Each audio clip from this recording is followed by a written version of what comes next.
This Tuesday through Saturday at Kohl's, only once a year, friends and family save a little more with an extra 25% off, so you can give a little more this holiday. It's time to get cozy, so bundle up for the tree lighting with Madden Girl outerwear, just $39.99. Spread some holiday cheer with girls' festive sweaters for only $19.99. And give a cozy night's sleep with men's sleep sets, just $19.99. Kohl's. Select styles, offer valid 12/6 through 12/10. Some exclusions apply. See store or kohls.com for details. Blog Talk Radio.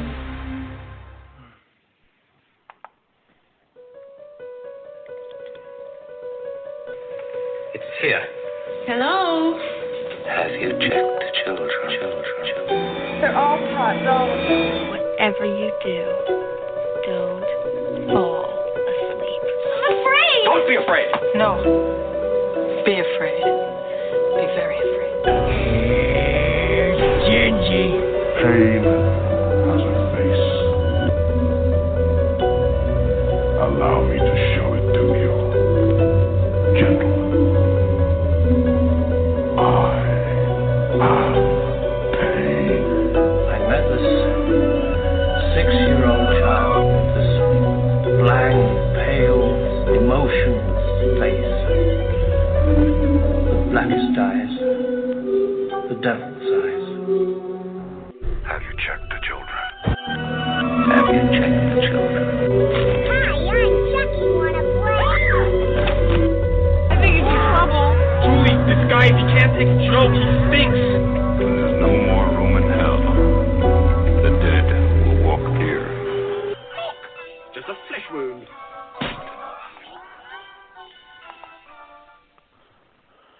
Good evening, Flesh Wound Radio freaks, and welcome to a brand new episode of Horror Society Presents Flesh Wound Radio. I am Daniel Shine, joined once again by Todd Loya. Todd, how goes it, man? Well, all goes well. We're back here on a Sunday again, or Monday for you. I guess how you want to look at it. Yeah, I it's night, so I'm still considering it Sunday. I know it's technically Monday, but I haven't gone to sleep yet, so it's the same day. It gets confusing, too, because when we do the descriptions, I think I've asked you, twice. I'm like, Todd, the description, it's fucked up. And it's like, oh, wait, no, it isn't. It is Monday. So yeah, I have my panic moments. we should start at 11:59 just so it's not confusing. There we go. Yes, that would be good. So yeah, no, we're back on Sunday again. Thought we were going to do Thursday. We'll probably still try and get back to Thursday, but I guess we can say at this point, you never know what day we're going to be on. So that's what. If you're not on our Facebook page, you will know. I try and let people know. So, but we do have some new Vinegar Syndrome tonight, and the return of a full moon staple, or Surrender Cinema, I guess we should say, staple, and some interesting reviews for you. I didn't watch Walking Dead yet, Todd. Wait. That's rare for me. Wait. I got to go with this. That was a Torchlight staple, by the way. Pre-Surrender. Yes, that is pre-Surrender. Yes, that was Torchlight, and yeah, we weren't able to get this one in for our full moon show because we were watching an ungodly amount of movies, but we do have it for you tonight for Flesh Wound After Dark. Yeah, I haven't watched Walking Dead yet, Todd. You're actually ahead of me. I'll probably do that after the show, but we'll have to talk a little bit because we've been doing some theme shows, so we haven't even talked about. I don't think we even referenced. At this point, you know what happened. I'm sorry if you're more than a couple weeks behind on Walking Dead, but we didn't even talk about Glenn and Abraham and all those awesome "I've got my eye on you" memes and that they got going for those the one two. The one you posted with the baby with the one big eye actually really freaked me out. I was like, that's just weird looking. That wasn't me. I didn't create that one, but I did find that on something. Well, I know, but you posted it, and I was just like, that was a little unsettling. I don't know why. I unsettled you with a meme? Wow. I have a weird thing with eyes. Yeah, I actually do too. I can still get shooken up, particularly if it's like something sharp in the eye or something. That's Fulci, of course, always so effective with that. I was going to say, yet that one never bothered me. Oh, well. That's the one that really? I was like, yeah. If you have eye issues, I would think it would, because that's there's really nothing in particular. For me, I mean, animal stuff is the one thing, of course, it's tough for me as an animal lover. But other than that, I don't have really anything much that bothers me. Probably long-time listeners know. I'm probably a future Patrick Bateman. Just nothing. I don't feel anything, Todd. I get that. It's nice to know I can unnerve you with the meme. Even if I didn't create that, I can't take credit for that one. Yeah, I don't know. That was a weird one. Especially right. that Creatures Corner page where people post all sorts of fucked up shit. I was gonna say, I was surprised that one got you. But you are you are a dad now. Maybe you're finally, getting unnerved by stuff. So I don't know. You're changing, Todd. Sooner or later, you're not going to want to watch softcore porn anymore or women in prison flicks. You're just you're going to go mainstream. You're talking crazy. You're just talking crazy now, right? I know. I was going to say soon you'll be squeamish about death matches. You'll be an entirely new person. Probably not. I was going to say, don't hold your breath. That's a good thing. So, we have – I did want to throw this out there because it is still on sale if you haven't gotten it yet.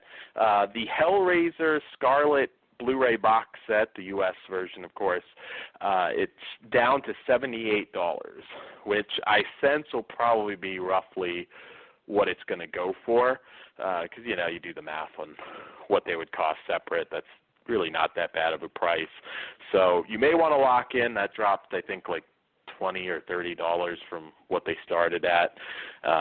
So if you're on Amazon, definitely give that an order. And speaking of which, I do want to throw this out there.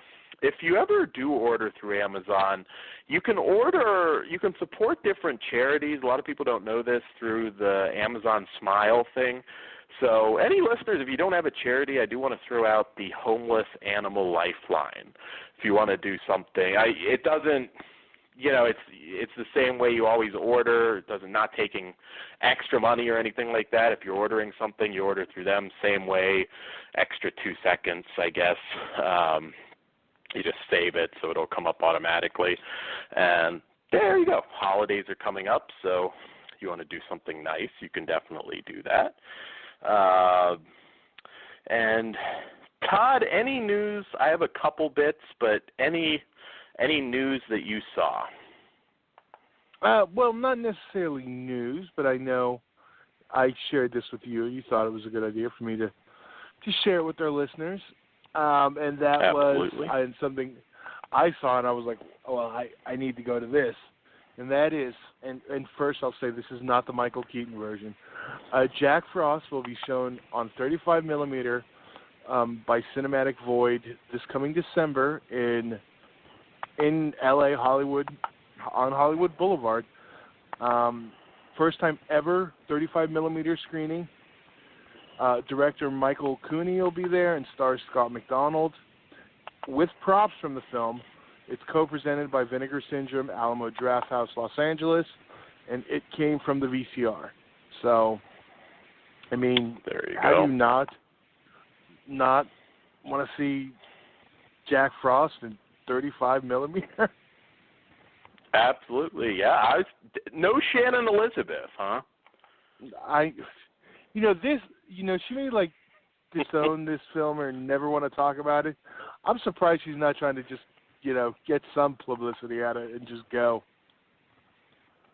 Yeah, shit. Yeah, I mean, that would be like That would be, oh God, though, if she shows up, I'm going to be even more envious of you for getting to go to that, because that would be awesome.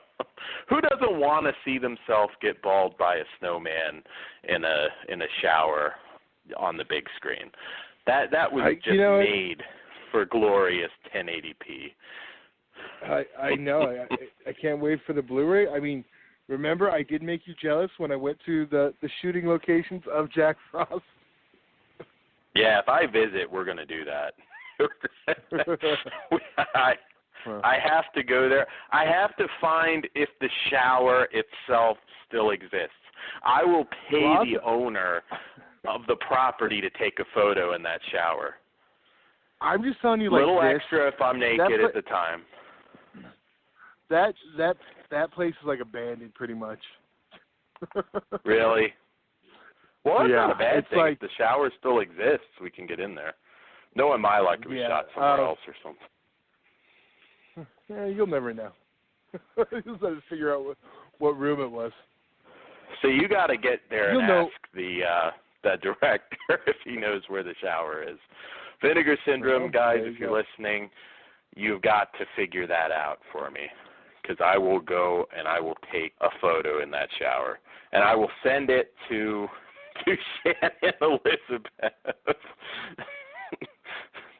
Remember this sort of deal? Probably get another restraining order.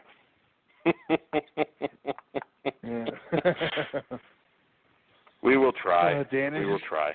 Yeah. I am excited for that. I have to say, that's probably in a year of surprise, I didn't see that coming kind of releases, that is one that probably caught me the most off guard. And I'm very excited to see it. So, well, we almost have to do another commentary now, because we did one for the old DVD. Right. So, well, I guess I should mention then, it is available for pre-order on Amazon now, but be forewarned, this is not the lenticular cover version. This is just the standard release. This is not the Black Friday one that you're only going to be able to get on Vinegar Syndrome.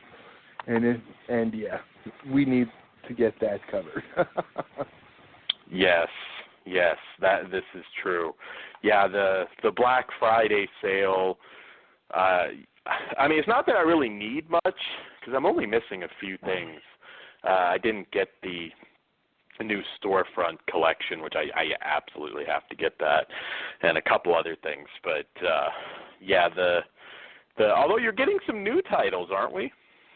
Some surprises. Yeah, and I guess. Yeah, I mean, that's the only thing I need from Vinegar Syndrome is whatever they are getting that day. We were promised a few surprises. Already announced are the which would be the December releases, which are Jack Frost with the lenticular cover, Taboo 2 and 3 Blu-ray, Death Machine DVD Blu-ray, the Alex Dorenzi documentary triple feature, and the new Peakorama Silk, Satin, and Sex, and Turn On with Kelly Nichols. Okay. Yes, I'm going to be all caught up. Plus whatever surprises. Yeah. Plus whatever. Yeah, I was going to say, I know we were talking about what that could be. Maybe some more Crown titles, perhaps. Yeah. Oh, they have the back cover up of Jack Frost. I'm trying to see specs. All right. Well, do you want to know the specs since we haven't heard them before? Absolutely. My computer's frozen, so I can't check. Commentary track with director, video introduction with director, video interview with lead actor Scott McDonald, video interview with director of photography Dean Lent, and then the limited lenticular cover, and then English subtitles. Damn it, no Shannon Elizabeth. But you will be happy to know the infamous scene did make the back cover. Of course. I don't know if they even reached out to her. I mean, I know she wasn't going to do it, but because I've I heard, don't know. And she's at that she's damn near at that point. She might say yes. I'm just saying. Yeah, I feel like maybe another 10 years or so she might do it, because I don't think she has much of anything going on right now. Like I said, I know she did like some Christmas thing for like Hallmark or something. So I also noticed, because remember how I called out the fact that I think it was Days of the Dead was advertising Jack Frost, like as they were mentioning those as their movies. I noticed the next round, because I saw she's going to be at the next one. It doesn't say that anymore, so maybe she got pissed about it. She probably did, but I mean, shit. I mean, you know, she's pretty much famous for American Pie for getting naked. I mean, granted, that's a big smash hit, but, you know, I mean, it's not like she's Vanessa Redgrave or, you know, she went on to win an Oscar or anything. I mean, shit, American Pie, Tomcats.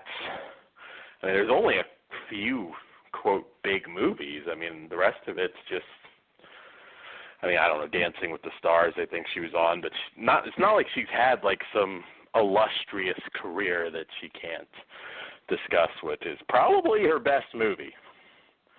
And that's not Definitely being is. sarcastic. I think it is. Yes, I was going to say I agree. It is. You're not getting an American argument Pie from me. was just a rip-off of Hot Moves anyways. We should be reviewing that soon. Yes. When Bill ships it out, I know I think he's behind, but yes, that one, yeah, that's actually one of those ones you look at and you think, holy shit! I mean, they totally ripped it off. At least from my memory. I don't know. Maybe I'll see it and maybe it's not as bad as I expect, but. And I'll tell you like this: Jill Shelwyn over Shannon Elizabeth any day. Fuck, Jill Sholin now over Shannon Elizabeth. She is a beautiful lady. Yeah. I saw her a few years ago, 3 or 4 years ago, I guess, at a convention. I mean, she's still a very lovely lady. So, yes, I agree 100%. I knew you would. Jill over Nadia. But, yeah, I know I've got to get the new storefront. I didn't get that, and I was like, because that has, I don't know if you've ever seen this one, but have you ever seen Rights of Uranus? I have not, sadly. You haven't, or you don't want to admit it. No, Rights I haven't. Really, I'd say if I'd seen it. Come on. I have it on one of the Dragon Art Theater double feature DVRs. It is literally about a cult that worships anal sex. It is fucking hilarious. I have to send you a clip from it because I mean they even have this well, I do have Uranus. This, huh? I do have the set, so. Oh, you do? Okay, so you just haven't gotten around to watching it. You got to watch that pretty and much. That Pussy. Those are classics, but those yes, are especially the the Uranus chant is in particular pretty funny. So I was surprised I saw that on there. I'm like, I got to get this. So yes, let's see. Other news. I did see that the Dark Tower has been moved from February to a summer release date, Stephen King's Dark Tower, of course. And I'm pretty excited for that one. I like Idris Elba a lot, and I'm kind of curious to see how that one comes off. And I'm also hearing that, oh shit, I'm forgetting the guy's name, Alvarez, the guy that directed the Evil Dead remake, yes. Don't Breathe, is going to be doing the new Girl with the Dragon Tattoo, which I was kind of thinking maybe that was a dead franchise at this point. Because I thought it was too. Yeah, I thought maybe nothing like striking where the iron is hot, right? Yes. Well, those books are still everywhere, though, and there's like 9 books or something. So it's like, And I knew it made money, but I guess it's still happening, and I think they're fast tracking it now. So luckily that we will see that. And I think that's it in terms of news. Like I said, my computer's being a little bit difficult at the moment, so I don't think I missed anything. Todd, any UEW news? No, not right now. The last show, Hellbound, is available on Vimeo now for VOD rentals, and the DVDs and Blu-rays will start shipping out next week for all pre-orders. Sweet. Yeah, no, I'm curious to see Hellbound because I heard it was a hell of a show, no pun intended. Yeah. So without further ado, I'm still waiting, Todd. I'm still waiting on the Front Row Mafia run-in. It's got to happen. We've got involved enough. I have to come down there and do a run-in or something. Then I'll get something started, and then you'll have to probably save me from the ass whipping. But anyways, our first movie of the evening.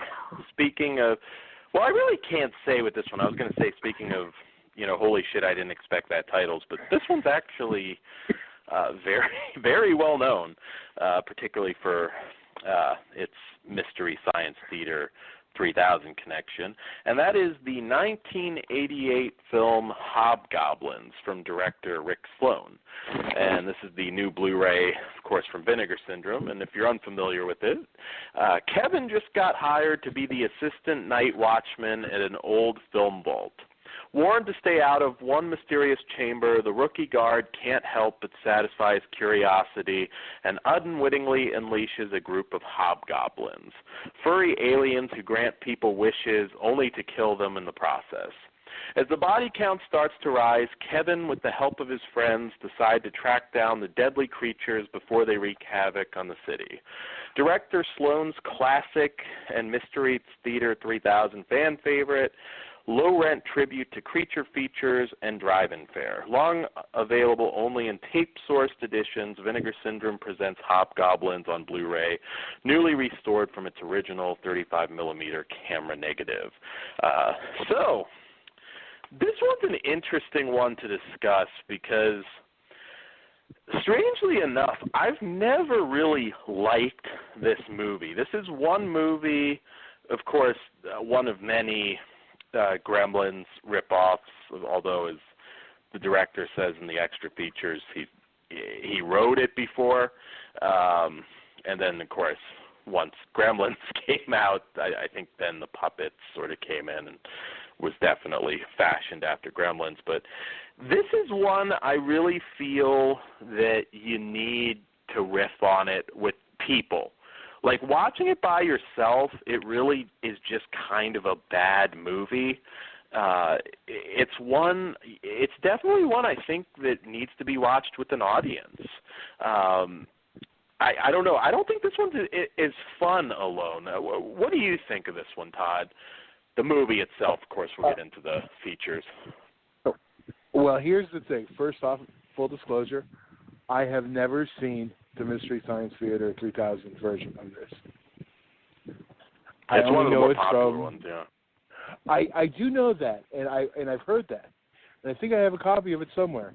I just have never watched it. I actually have always had fun with this film, as bad as it is. And I never really got into the whole Mystery Theater 3000 thing. The first time I saw it, I remember it annoyed me because I was expecting more like Elvira. I didn't want people talking during the movie. I liked it. Well, yeah, and I didn't like some of the movies they riffed on I loved, so I didn't like Mystery Science Theater at first either. I know Squirm's the one that a lot of people get annoyed by. Yes, there were more than a few that I looked at, and I'm like, God, that's actually, don't get me wrong, there's plenty of shitty movies they riff on, but there were some, I thought, some like old-time creature faves that didn't necessarily deserve to be on there, but Hobgoblins does deserve to be on there. I get that because it is one you can definitely watch and talk shit on. I actually want to watch it more now after all the special features on this. But for the film itself, not Rick Sloane's best. I'm a Vice Academy guy. Shocker, I know. I'm sure you are too. But yeah, I would agree. Yes. You could see that formula starting out in this one that he kind of does in Vice Academy too. Well, 2 isn't also. And while it's not there yet, it gets there. But I still had fun with it. I mean, the puppets in the cart, I know, I can't think of the effects guy's name right now. Cleve Hall? You mean Kenneth Hall. Kenneth, oh, yeah, sorry, wrong one. Weren't there 2 Hall effects guys? Not the Monster Man. Yeah, I'm sure Cleve doesn't want credit for this. Yeah. I'm probably going to call him it again, so make sure you correct me if I do. Kenneth Hall. It's cringe while watching the puppets just in the car, and I love that part. I'm dying every time. You can see just the boy, them turning the wheel so it looks like he's driving. It's horrible. It's just bad. Well, okay, another full disclosure. I did have a few beers while watching it this time, even though I was alone. So it still worked for me. Is that allowed in professional? No. I just thought of this now. Am I allowed to admit that? Is that allowed in professional reviewing? I was reviewing under the influence. Yeah. I don't think there's a law on the books. So. Okay. I probably should have drank a little bit as well, but I didn't mind that they were obviously puppets. I mean, that's more endearing to me. This is one movie, God, though, if anything ever needed a little bit of gratuitous nudity and, even a little bit more in the way of just cheap blood, kills, whatever, the hobgoblins should have attacked somebody in the shower. You know what I mean? It just... it's fun to make fun of. Huh? It is. I said not everything's Jack Frost, Dan. Come on. Yes, they could have beaten him to it. You wanted a hand puppet rape scene, Todd. I don't know. It might have been hard. They're not tall enough. They could have projected themselves into a fan. No. Well, no. Then they could have done it that way. I was going to say they all stand on each other's shoulders in turns. There you go. They just draw straws for right. Who gets to be on top first. Now, here's the one thing about this one, though. While I do enjoy this one because it's bad and it's unintentionally bad, where I can't. The second one is so hard for me to watch because it's trying to do what this one did, and it just doesn't work when you do that. They're trying to make parody never does. Yeah. It's those happy accidents. You just can't. Yeah, it was forced. I don't even know if I ever actually finished that one. I remember somebody was playing it at a convention or something. I don't remember which one, probably. But it's like, wow, this doesn't work at all. You can't even really make fun of it as much. I know that's the thing. It's just hard to watch, and I don't know if we should thank Kenneth Hall or not because it comes out in the extras because they talk about making part 3 the whole time. That apparently they didn't because he wouldn't refurb the puppets.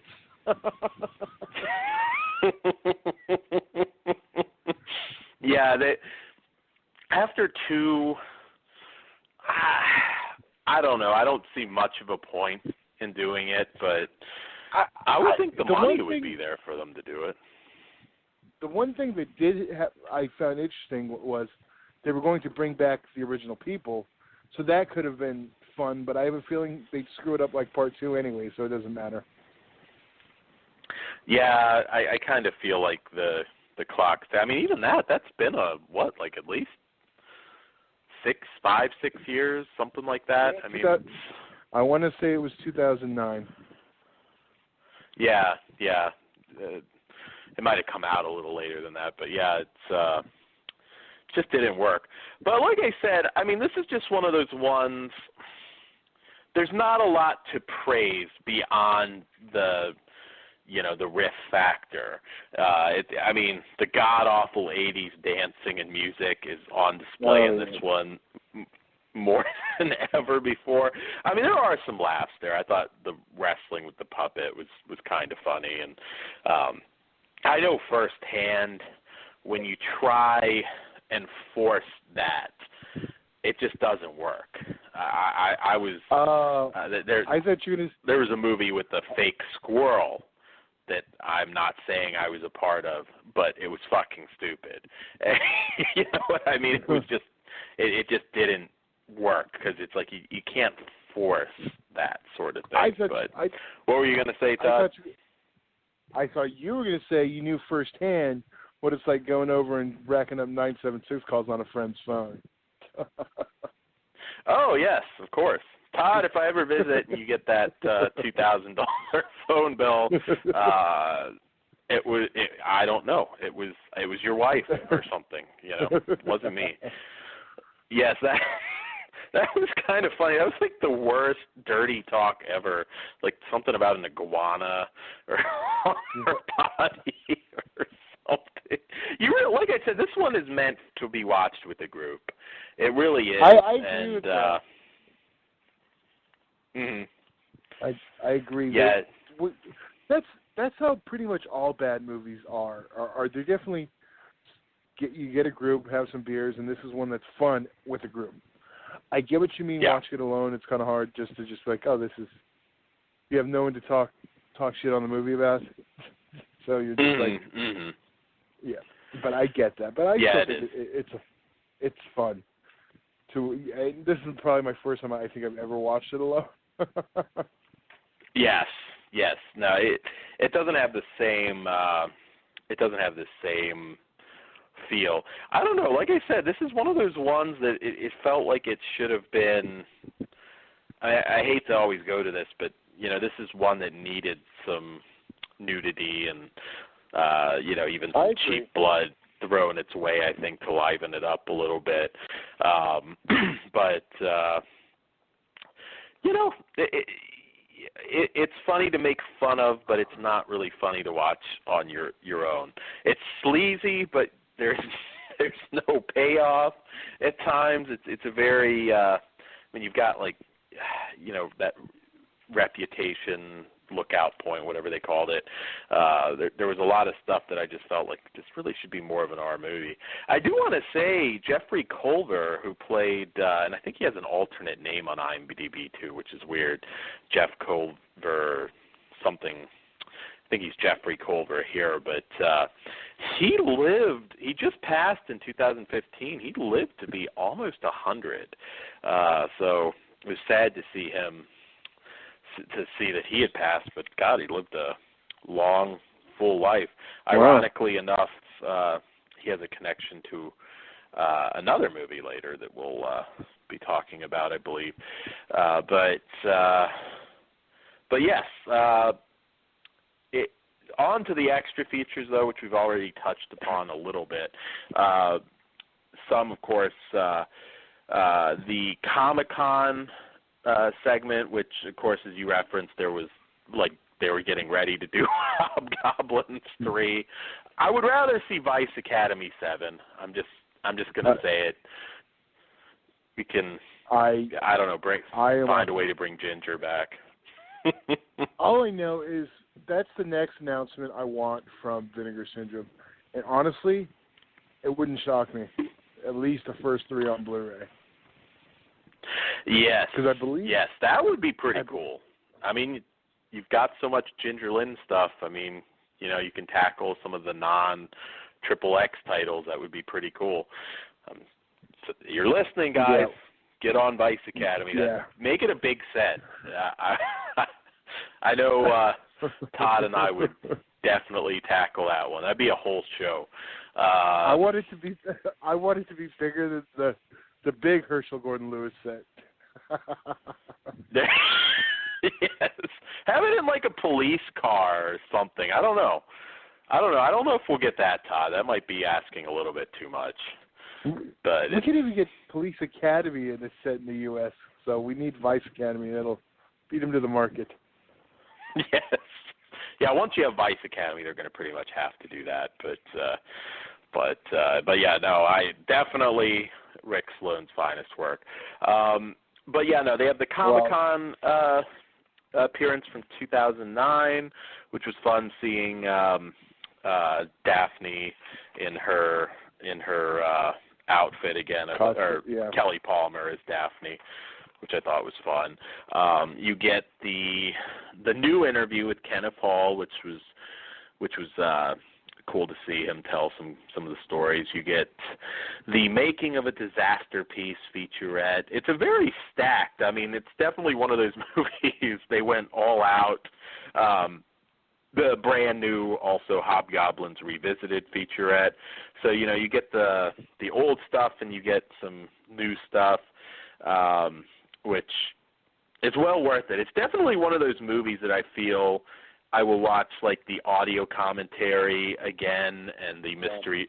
Not the Mystery Science Theater is not on this, but I will watch those more often than I will probably revisit the movie. Truthfully, not my favorite Gremlins ripoff.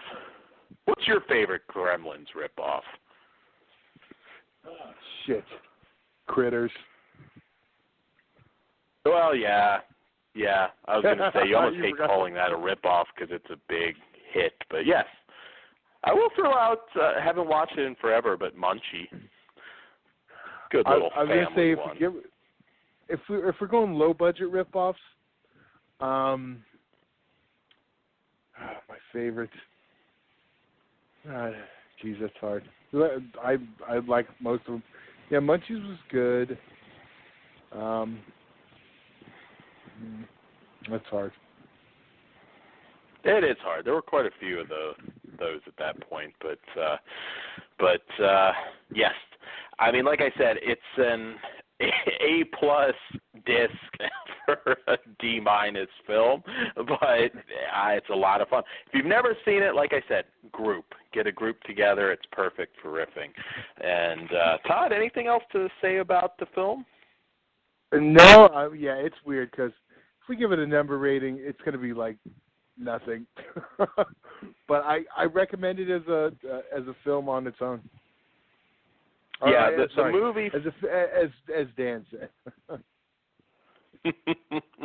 Yeah, the movie for me is a 1. I'm not going as low as a 0 because there's still some charm there, and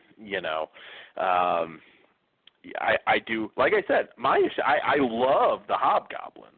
I don't care that they look fake as shit. That's not, to me. That doesn't matter. There's just a different way I would have maybe utilized them in this, but the actual disc gets. You know that. Yes, I would probably have some more rapey Hobgoblins if I were doing it, but or you could have midgets.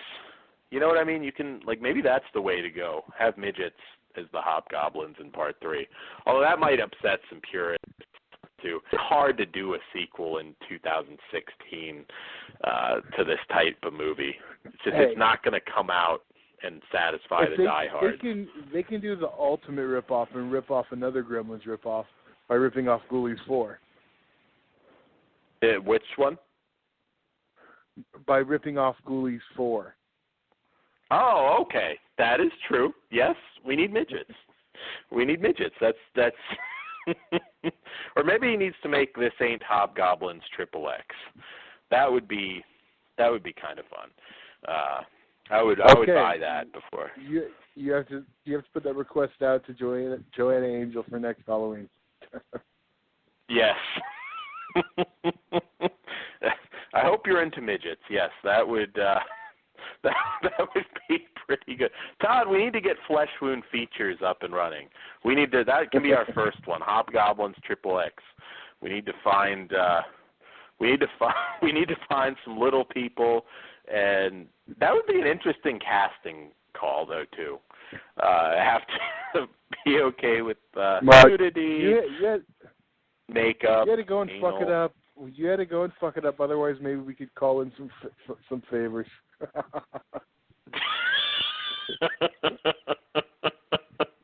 I know one person who won't be starring in it, but yes. Well, the movie for me is a 1, and the extra features, I thought they did a fantastic job. The movie also looks great. I want to throw that out there. Oh, yeah. As you would pretty much expect, standard of excellence with them continues. I've never seen Hobgoblins look this good, and so it's hell, it's definitely a 5 for the extra features. I could not ask for anything more. I agree. Everything's ported over from the last disc. The only thing, like if you go back to the retro media disc, there's some little introductions with Fred Olen Ray and his wife and stuff that aren't. But I mean, that's nothing movie related. Not on here. Yeah. No, you get everything you could possibly ask for, but we'll see. Todd, Flesh Wound Features. That's a good starting point. I have lots of ideas, but I feel like it's a parody. Rick Sloan can't sue us. I don't know. Hell, maybe we can get him to direct. He hasn't done anything since Hobgoblins 2, so there we go. On to our next film. I was just thinking, if we combine it, I mean, you're going to turn it Triple X. I'm going to make it 3D. It's going to be bad. The puppets will be coming right at you. There you go. Exactly. There's so many great taglines for that too. Yeah, I mean, hell, we can do it with actual puppets, Todd. I mean, I can, you can attach a dildo to the Hobgoblin. I can be sitting there just shooting my hand at the camera, and among other things. I've seen Teenage Ninja Turtles, so I know what can be done. And SpongeBob SquareNuts. That's another Wood Rocket classic. So I think there's money to be made. Yet, but I'll have to look at that one. Yeah, SpongeBob SquareNuts. It's a classic, Todd. How have you not seen SpongeBob SquareNuts? I fucked up. That's like saying you haven't seen Gone with the Wind. Yeah, I know. We got to do the Charlie Manson one, too, the Manson family porno that they have out there. But, yes, Hobgoblin, this ain't Hobgoblin's Triple X 3D experience Flesh Wound Features coming soon. On to our next film, which it's kind of all Vinegar Syndrome tonight except for our Torchlight, Surrender Cinema, whatever we want to call it, title later on. So this one is a 1987 film from director Mark Pirro, another Crown title, which hoping to see Vinegar Syndrome get some more of these. I'm really looking forward to Terminal Island, and there's a couple others I can kind of see they might do that I'm kind of curious if that might be maybe the Black Friday surprise. You never know. But Death Row Game Show is a 1987 film, and from the back cover, Chuck Todan hosts the most controversial show on TV, Live or Die, where death row inmates compete against each other for a chance to beat the executioner. However, when he accidentally kills a mob boss of the most feared mafia in the city, a hitman tries to put an end to him and end his show once and for all. As a battle of wits and survival ensues, Chuck is forced to engage in the very tactics he uses on his contestants, or die trying. From acclaimed indie filmmaker Mark Pirro, Death Row Game Show is a playful assault against good taste featuring the most outrageous kills and nonstop screwball comedy. Vinegar Syndrome is proud to present this underseen piece of late 80s camp, newly restored in 2K and on Blu-ray for the first time. This one's interesting because I know some people that like this, and I know quite a few that never liked this movie. And I think it's a case of expectations because, and of course they talk about this in the extras, which we'll get into, but I think a lot of people expected a Running Man ripoff, and this is definitely a straight-up comedic parody. If you're looking for people just being killed in Well, I mean, yeah, I guess you get that, but you don't get the gore. You don't get. I mean, this is in no way an action film. This is a comedy, and it made me laugh. Like, I'll be honest, this is a movie that still made me laugh and watching it again. But I got quite a bit to say, Todd. What do you think? This is one we've never talked about. No, we haven't. And you know, I saw it a few years later. I didn't see it on its initial. When it first came out on VHS, I probably saw it like 3 or 4 years after it came out, and I think that helped because I didn't connect it to the Running Man immediately, just from the name concept. So I get why it was though at the time because they came out the same time. Yes. But yeah, it's a weird one too when we get to the recommendations because it's not a horror film. It's definitely a straight up comedy. But it is. But it is it's funny. I actually forgot how much as fun it was. Yeah, there was some fantastic comedic timing in this. I'm actually surprised the director's not a bigger fan of it, and I actually, I'll be honest, I actually also forgot the Conrad Brooks 2-second cameo, somebody that I worked with in my pathetic brief movie career. He pops up as the judge. Yeah, I mean, there's some scenes in this that I think are laugh out loud funny. The mafia boss having that electric thing hooked up and he can't get a boner during Deborah Lamb strip scene.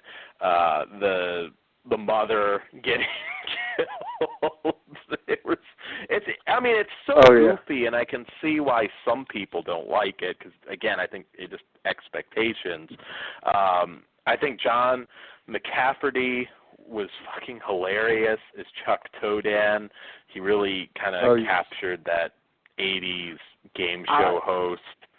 And I love the fact that they showed the DirecTV commercial clip in the documentary.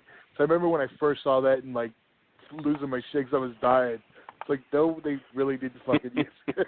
Because I knew Death Row Game Show, and he's doing the exact same thing. I was like, fuck, get DirecTV or they're going to kill your ass. Yes. That was the message. Yeah.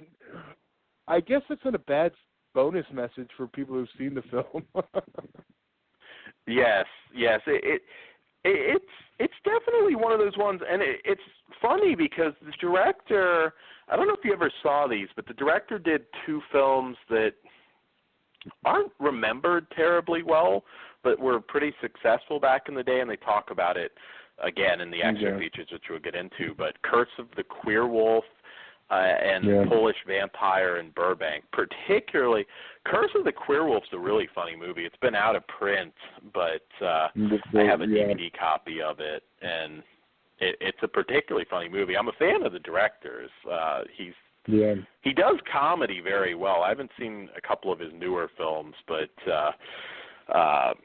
this one, I'm surprised he's not a bigger fan. I mean, I don't think he's ashamed of it or anything, but he doesn't seem to be his favorite film, and I like it quite a bit. I wasn't even sure necessarily watching it again, but I think it's a great film.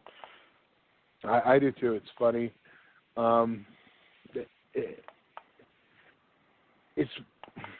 It's one, like I said, though, it's hard to recommend because it's not. It's a comedy. It's not. If you're looking for action, that's the one good thing, I guess. At least they stuck it in the horror section and not the action section at the video stores back in the day, because those old guys who wanted their action movies would be really pissed. Us kids with our horror, like, whatever.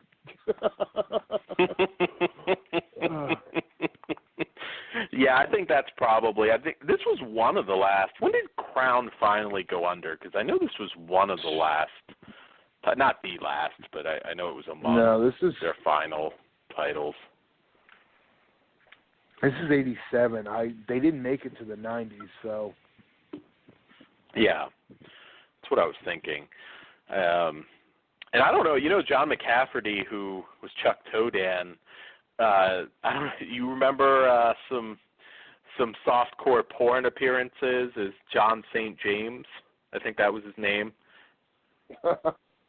I didn't. I have to. The name is so familiar, and I don't know which ones was he in? Shit. A lot. Oh God. Bedtime Stories. I think he was in Beverly Hills Bordello. Okay. I think he was in an Emmanuel movie, one of the later ones.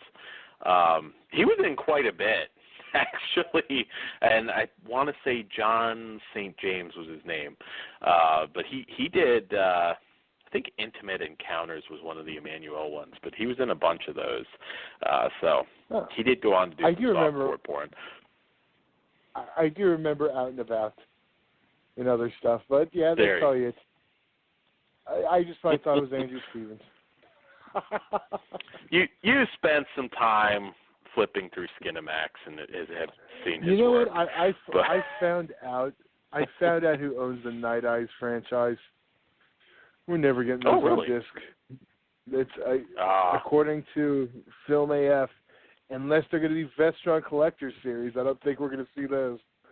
Goddamn Lionsgate's going to hold up my Night Eyes franchise and taking it off forever. Come on. That's another show entirely, but and of course we did the Vestron show, but they need to fucking branch out. I would love that. Come on. But yeah, you're right. They could take Lightning and make that the softcore label. Yeah, why not? Who cares? Yeah, I mean, shit, but well, that's a side discussion, but yes, I mean, this whole thing, it's politically incorrect. Some of the jokes, especially when he was doing that interview with Gloria Steinberg and that other old guy, when they cut the camera, is like, you showed that bitch, and they just high-five. There were some moments in this that really made me. It's funnier. I always remembered liking it, but watching it again, I was actually like, wow, this is a funny ass movie. The protesters and some of the '80s just bullshit that they riff on, I thought was particularly funny. And it was also funny when he was getting that call about the contestant getting gang raped and he wouldn't be able to sit down for the show. But on to the extras, because this is another one. I mean, you wouldn't necessarily expect it to have like stacked extras, but it sure as hell does. I mean, I thought the first off, the Revisiting Death Row Game Show, which is a 32-minute documentary, I really enjoyed that. There were some funny stories with apparently John McCafferty and the director, who lived with her for a while, had the romance going with Robin Blythe in real life, and some of the stuff going on set. There was a lot of great stories behind the scenes.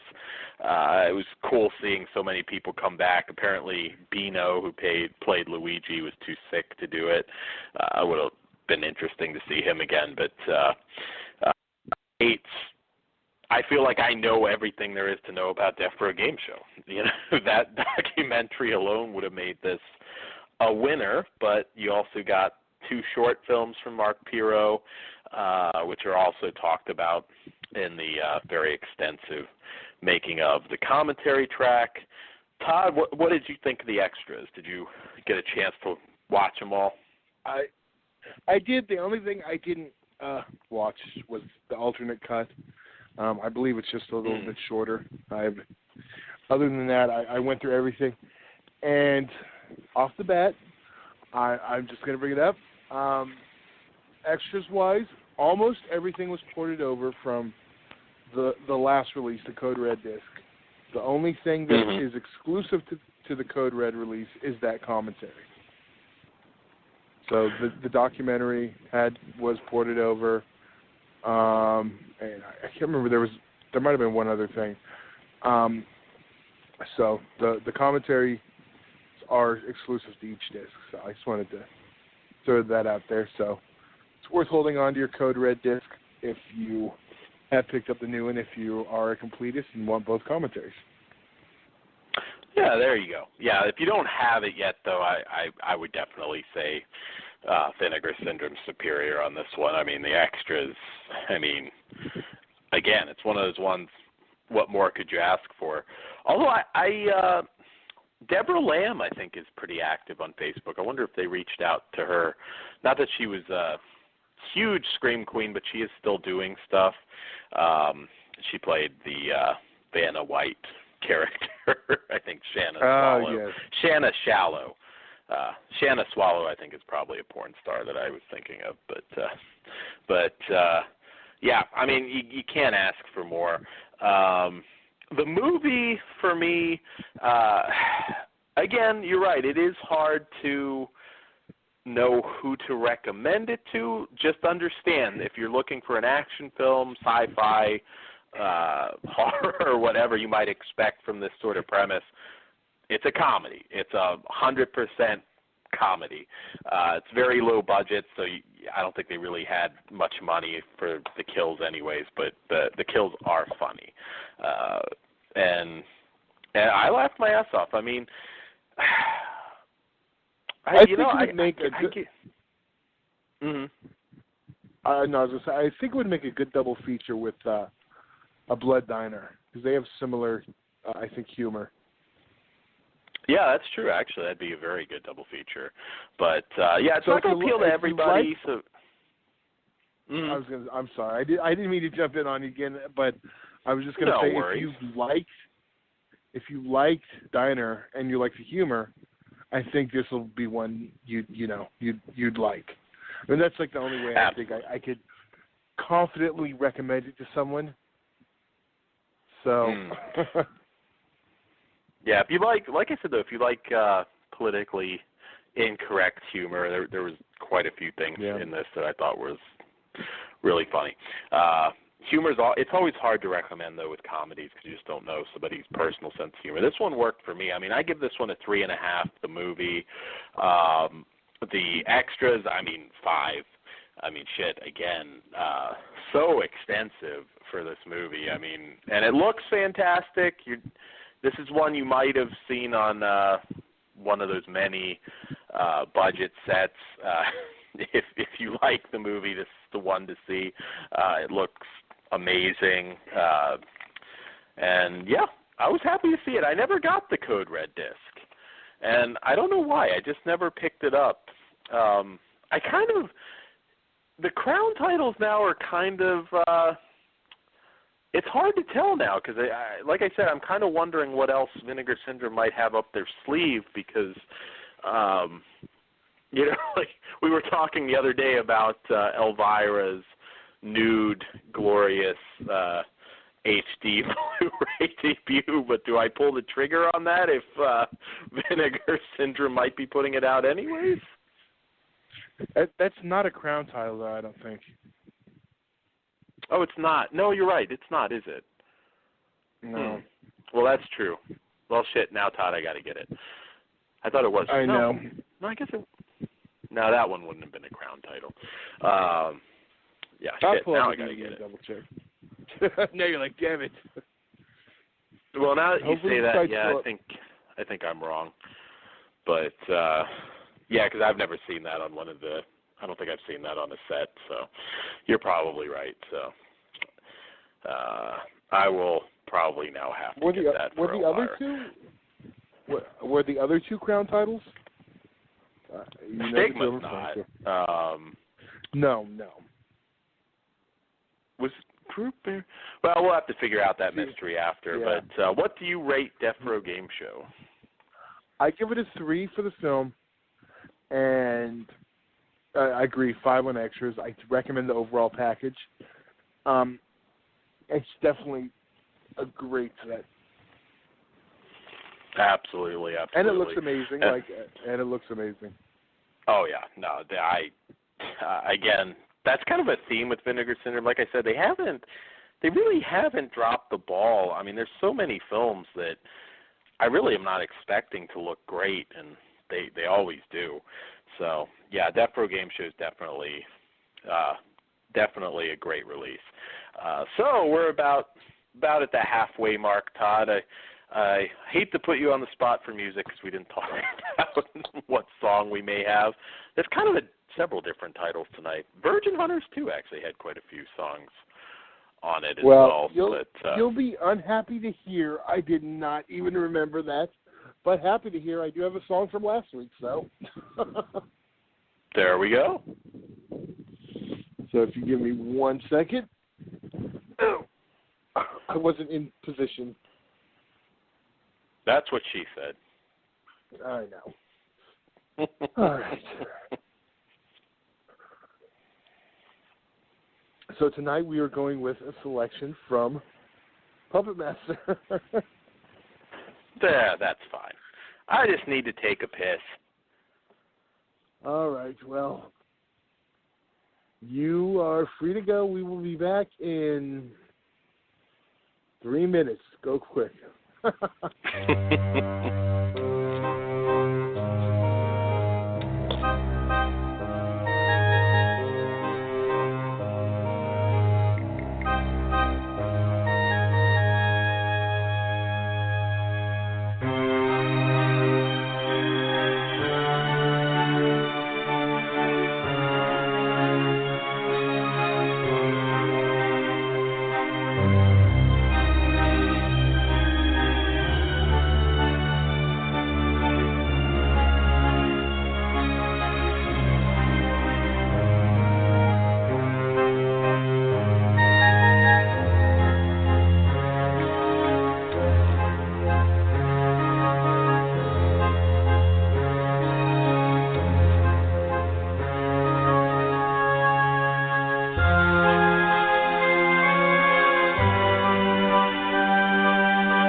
And we are back.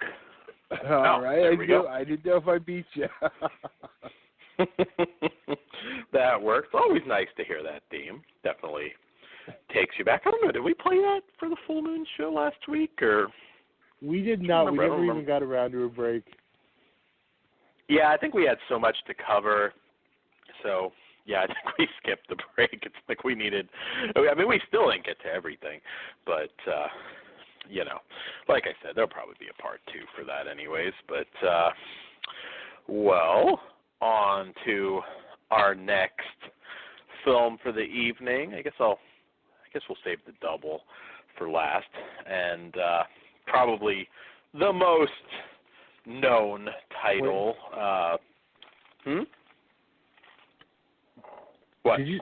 Oh no! I'm multitasking. Don't worry about me. Oh, okay. I was just something. waiting. I thought, am I breaking some kind of taboo? No, I didn't mean. I was checking stuff on the board. I didn't mean to mumble out loud.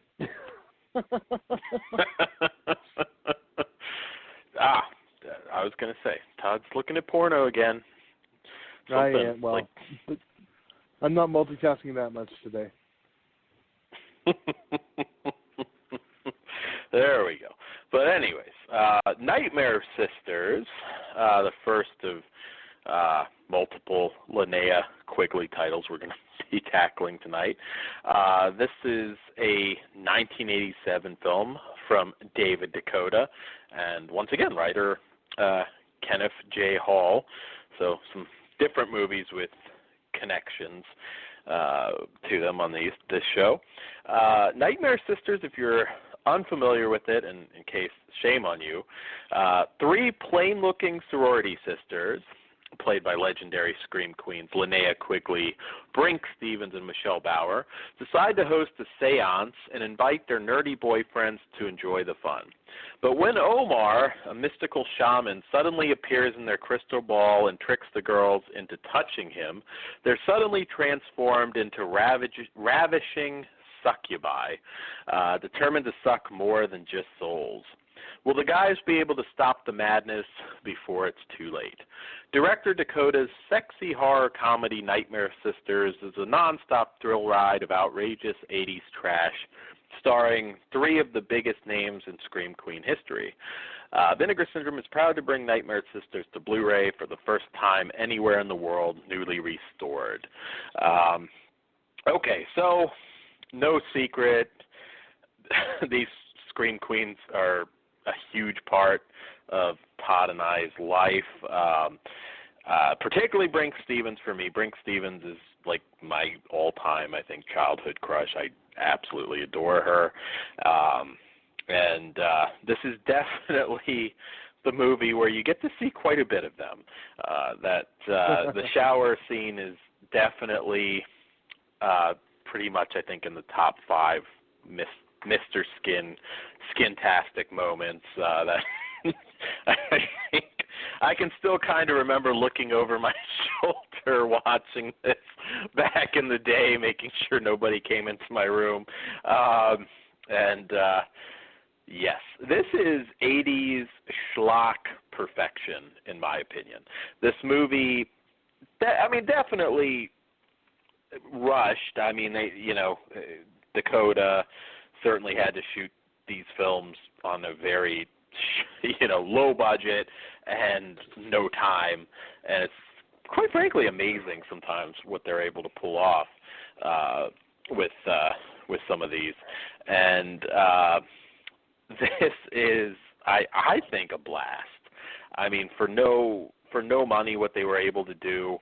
But before I get too deep into it, Todd, what do you think? Is this one? Oh, I kind of know what you think, but is this one important to your childhood as well? Yeah, I definitely would be an affirmative. You put those three on the cover back in when, the VHS boom, that was immediately getting rented. And it, because honestly, watching it now, flaws and all that, it's not perfect, but it delivers exactly where it needed to. And it's a fun film. Yeah, I actually think this is one of Brink's better performances. Actually, I thought she was particularly funny in her sort of nerdy role. I mean, you still have that whole obviously freaking gorgeous women and sticking them in frumpy clothes, but this movie is really funny. I thought Dookie Flyswatter delivered a very memorable performance as Omar. It's like these movies, they're just like so perfect for a rainy Saturday night. I mean, I still remember. I mean, this isn't my favorite of this trio's work. It's hard to top Sorority Babes, but this is one. I don't think Brink Stevens has ever been cuter, to be honest, in a movie. It's just such a funny, B movie. I mean, it's. Who was your favorite Scream Queen out of the three? I think I've asked you this before, but I keep forgetting.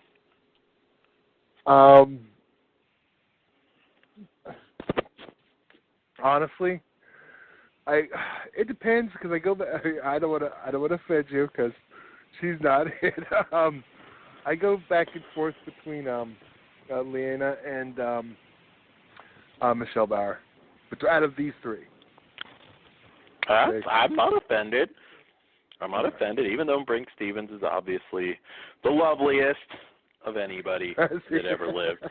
But I'm just saying, I want to die and be reincarnated as Brink Slutha in that scene. If there is a God, it will happen. But yeah, I mean, this is definitely a silly movie. I know in the extras he talks about making it due to having extra film stock and I think the Sorority Babes house to shoot at. I mean, it was very, you can tell these were made quick, and of course we're talking later about another couple films made right after this, basically. I mean, anything with lines like "Give me your throbbing python of love," the exorcism scene again. Jim Culver, aka Jeffrey Culver, from Hobgoblins. I thought he was particularly funny in this one. Not a name that gets thrown out there much, but he definitely did some good work in the films he was in. The shit-talking demon. I mean, it's just a fun B movie, and this is the one that, strangely enough, a lot of people I talk to that aren't diehards like you and I, most have seen Sorority Babes at some point, but like Nightmare Sisters is like one of those ones they haven't necessarily seen. And if you haven't, you should check this one out. It was, of course, some of you might remember it from USA Up All Night, but I think you'll appreciate the uncut version. And this one was shot in, I believe it was 4 days. I mean, it's amazing to think that you could make a movie like that in such a short amount of time. Todd, anything else to say about the movie itself before we tackle the, once again, extensive extra features? No, let's just jump right in. Sweet. So I will say I would have liked to have seen a Brink interview. I know Bauer doesn't work as often as her now, but so she might be a little harder. But I would have liked to have seen a Brink interview, but I will say the extra features are very extensive. You get a really good commentary track with David Dakota and Linnea. They're obviously friends, and they have good memory recall, so the commentary tracks are always good. There's a short director's introduction to the film. You get the alternate TV-length version, which I actually find that to be an entertaining extra. It's always kind of cool to sort of compare, what makes it. I will watch my shower intact version, though. Right, yes. Especially with this version, because I love the the bathtub scene switched out to them playing with balloons and shit.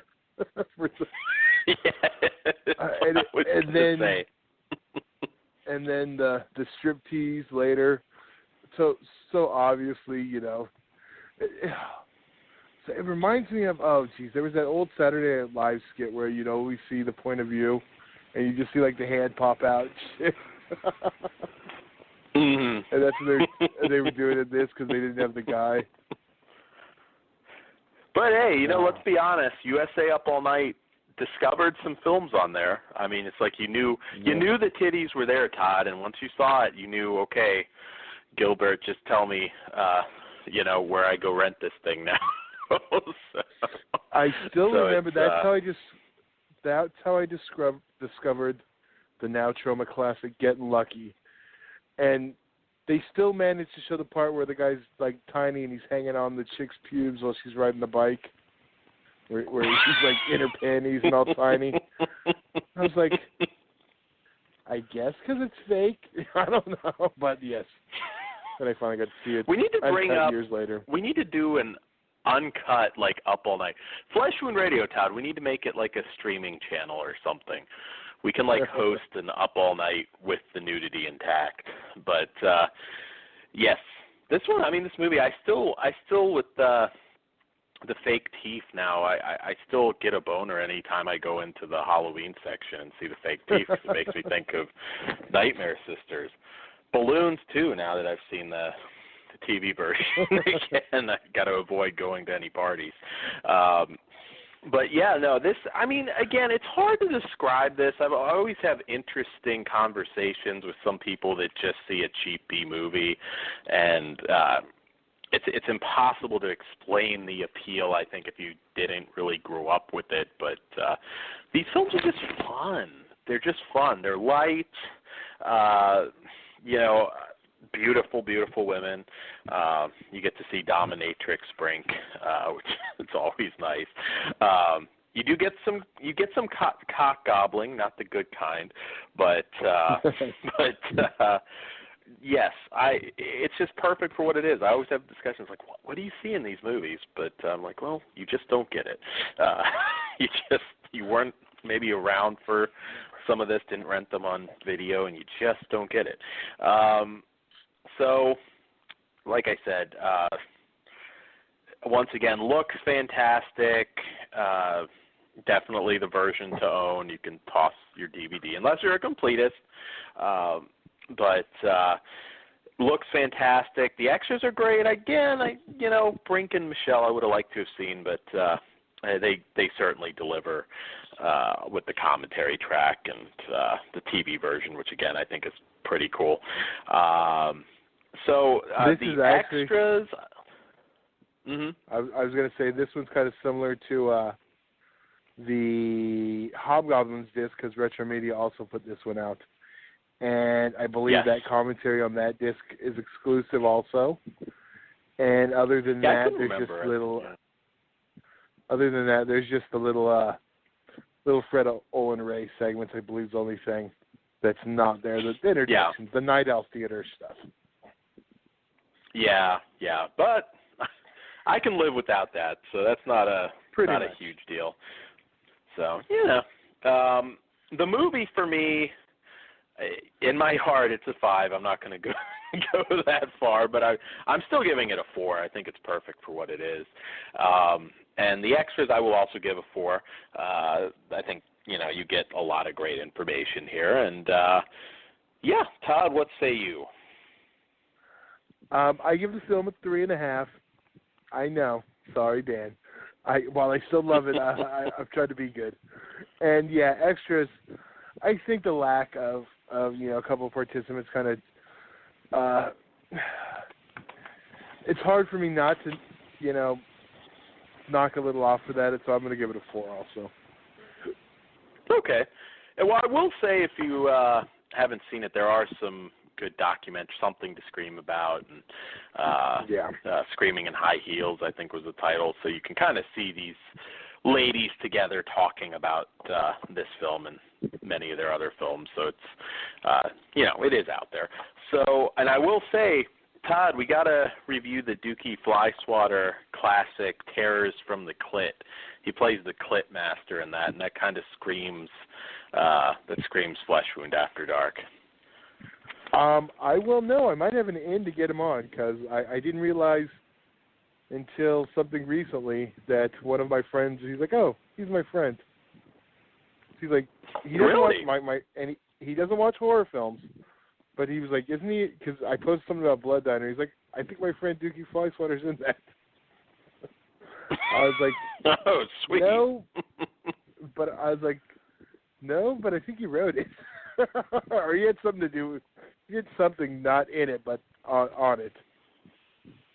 I've had a lot of, interview requests lately, and I'm always hesitant because I'm like, I don't want to, horribly offend a celebrity, but we might just have to do that one.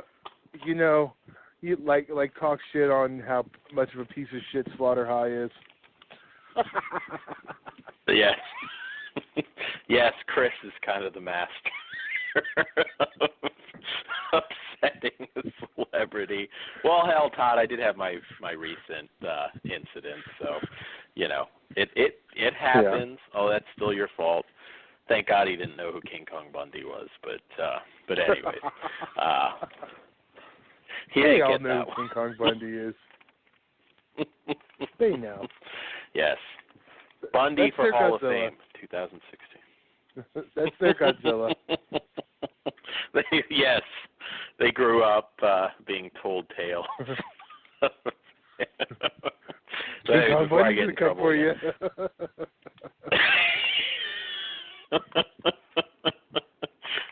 The elbow, the deadly elbow will tear you apart. But yes.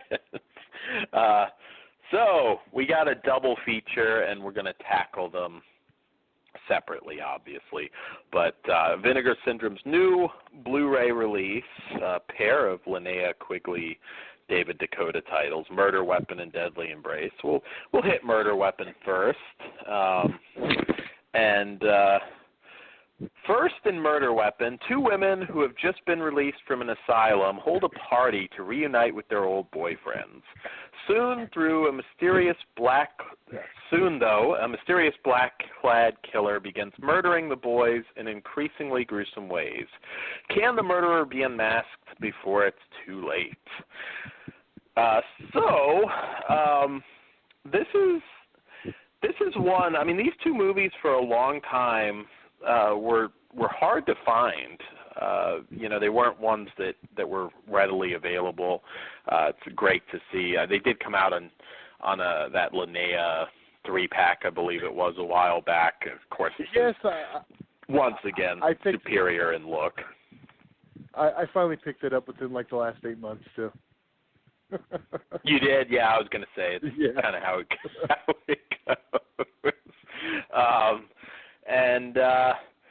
Murder Weapon's an interesting one, Todd, but I'll let you go first. This one was kind of a pleasant surprise. I wasn't what I expected it to be exactly. Yes, and we get I watched these both the same night. This is the one that we get the return of, and I can't think of the actor's name. From Silent Night, Deadly Night 2, his only other movie, Eric something. Oh, Eric Freeman. Yes. Yes. Yeah, Eric Freeman. Yes. I knew I was close. Yeah, he was Ricky in Silent Night, Deadly Night 2. I was like, holy shit, I forgot he was in this. That alone, I was like, okay. But, yeah, this one is, because the other one's more along the lines of a normal softcore flick, or normal 80s, 90s softcore flick, I should say. This one is a little different. This is more, I'm trying to think of something to compare it to. It's a little bit more, they're playing with fire than Night Eyes, since I already brought that one up. It's a little more closer to the genre. Yeah, it's that and more. Yeah, because it's the erotic thriller, but also surprisingly enough, and I didn't remember this from seeing it way long ago on VHS, but this is a gory flick. There's a few kills in this that are like highlight reel kills. Dakota's not really known as the heaviest gore director in his films. I mean, this one, like holy shit moments with the head and face sledgehammer scene. I mean, just decimates that guy's face. I mean, it's like holy shit. So I like this actually. I thought it blended quite well. It satisfies the gore hounds, and it also satisfies on the erotic front. I think Linnea needs to wear that white torn up T-shirt to a convention. Now, I hope that still exists in her wardrobe. I was going to say this is like the most American movie ever made. Yes. Yes, this is definitely cinema perfection. It's like I said, it's really interesting. I think it'd been so long since I saw this that I actually thought it was an action movie at one point because it had been so long, and then I'm like, wow. I don't remember if the bloody kills were in the VHS version or not. To be perfectly honest, I just can't. I don't know. I just can't quite recall. I mean, this was an '89 film with Deadly Embrace. I think also '89, and I really like it. I mean, there's still some of those funny B-movie moments. Why is a guy wearing a Christmas sweater in California weather during summertime? Which you always had like goofy dudes sometimes in these erotic thrillers that would necessarily pass nowadays. But also, and not to sound pervy, but obviously well, I already sound pervy, so I'm just going to say it. Some quality Linnea nudity in both of these films, actually. The TNA is on display, and it is, as Bobby Roode says, glorious. I just like this one. I think it blends a lot of things, and it's a very entertaining movie. It's one of those ones, and I've always wanted to ask, not just Dakota, but Jim Wynorski, Fred Olen Ray to an extent on some movies. It's like, why do you use the pseudonym? This is one, I don't know, I wouldn't have been ashamed of this film. I think it's very entertaining. I think it's well made. I think it's different. It's not just the standard erotic thriller. I think it stands out with some of these, the wine bottle to the throat scene.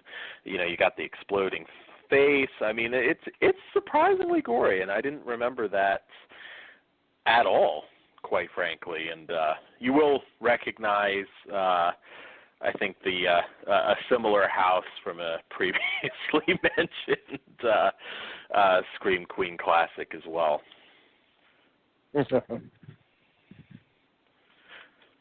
But Todd, I mean, how does this one sort of rank for you? Did it really did it gel as well? Because I was kind of digging the fact that I was watching an erotic thriller with some of these hardcore and again highlight real kills.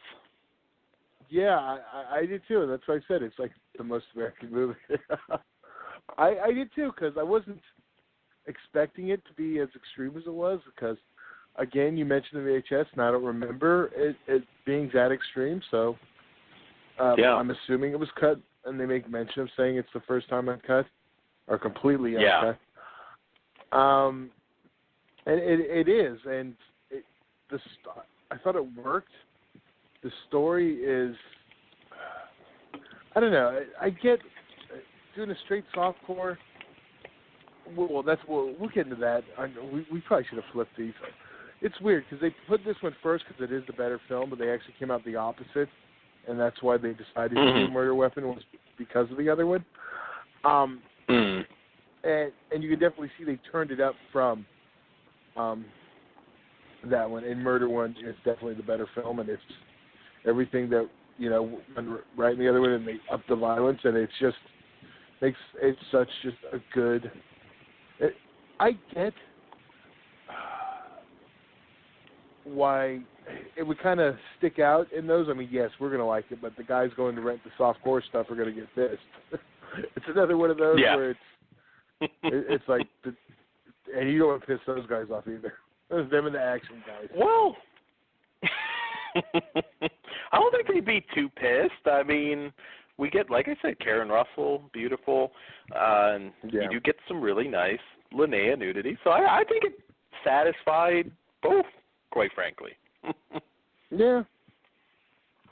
Yeah, but I don't think the horror fans were really checking it. I mean, yes, we were young pervs, so we're looking for stuff like this too. So. Yeah. That is true. Yes, we were, on the extras, we'll talk a little bit about the commentary. This was the first film that David Dakota put out on his own label, Cinema Home Video, and of course, now he's doing the whole Rapid Heart thing. I think there's probably he's probably already got 50 movies on that Rapid Heart label. Every time I'm turning around, there's a new title being put out from that, and resurrecting a lot of. You see those bare chests? You know who it is. Hey, I've seen a few of them. Brink Stevens and Linnea Quigley. Yes, you don't get to see a whole lot of them. They are terrorizing dudes in their underpants, but I will suffer through dudes in their underpants for Brink Stevens. I'm cool with it. If I get to see Brink, hey, I'll deal with that. The commentary on this one also talks a little bit about, ironically, you bring them up, the searching for Eric Freeman through Facebook. Definitely a guy that should show up at a convention. I guess they haven't been able to find him. It's a funny commentary, Dakota.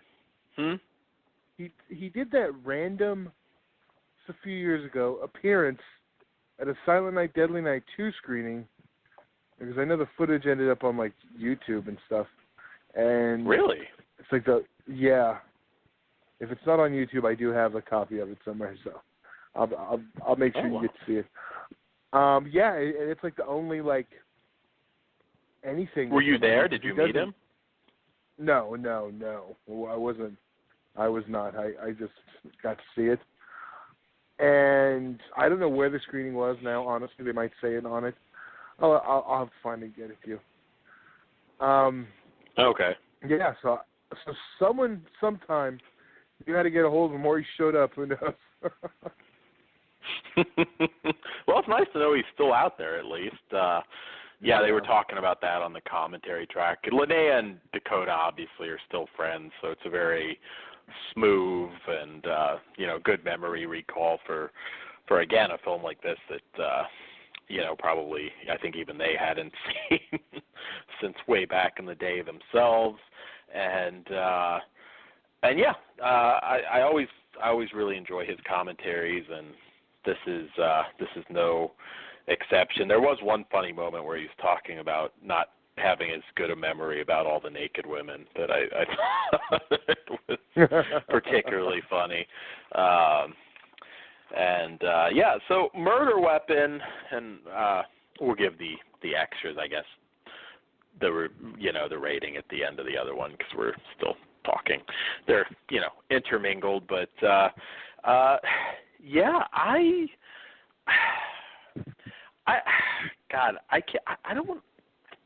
don't want to go super high, but I do feel this one will be a surprise for a lot of people.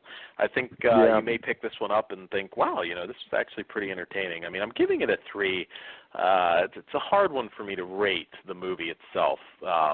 Actually, I'm going to give it a 3.5. Why not? I liked it. I think it's unusual the way they blended this, and like I said, if you're a gore hound in particular, I didn't think I'd really be recommending this to somebody, but one of them doesn't necessarily make a whole lot of sense, but there are 3 or 4 money gore scenes in this, and and naked Linnea. What else do you need? I could have summed this review up in about a minute with that, but yes, so that's what I give the movie. What say you, Todd? I'm going to give it a 3. I know. I'm tempted to go 3.5 also. It's a hard one. but I definitely, I think this is going to appeal to her fans. This whole set will anyway. Oh yeah, that's the target. That's the target audience on this. I don't think we have many. If you're a Linnea listeners, yes, it does. It kind of appeals to a lot of people. If you're a Linnea fan, you should definitely check this one out. I have to actually, because I doubt Chris has probably watched this, but I'll have to let him know that he might want to check it out. I just have to. Unless you've been posting our show links in all your softcore groups too, probably. Yes. Are you suggesting that I promote on seedy websites, Todd? I didn't say softcore groups were seedy. No, they're not just softcore groups, but yeah, there's a few that are pretty seedy. But yeah, we know our audience. So on to the second of this double feature, which is Deadly Embrace, which follows a lonely and undersexed housewife who hires a studly houseman only to begin an affair with him. But when his actress girlfriend comes to visit, as well as her wealthy husband, things start happening that no one would have expected. Never released theatrically, Vinegar Syndrome is proud to have restored these nudity and blood-filled DTV classics from their long-lost 16mm camera negatives and bring them to Blu-ray for the first time, obviously summing them up both. So this one, I have to ask, random, before we get into the movie, of course, this is also 1989. Dakota directing once again is Ellen Cabot, with a regular, Richard Gabai, who is the writer on this one. Were you a Jan Michael Vincent fan? Were you into Airwolf back in the day? I was going to say, is there such thing as a Jan Michael Vincent? No. I said, is there such thing as a Jan Michael Vincent fan? Of course. He was like one of the top TV stars back in the 80s. Don't insult the man, Todd. No, I was never an Airwolf guy or a Blue Thunder. That was the other one, right? He was in a bunch of stuff. Yeah, I know his story, and it's a tragic one, which leads us to this film. He should have been a star and kind of, yeah. Very depressing story with him. Yeah. I'm not.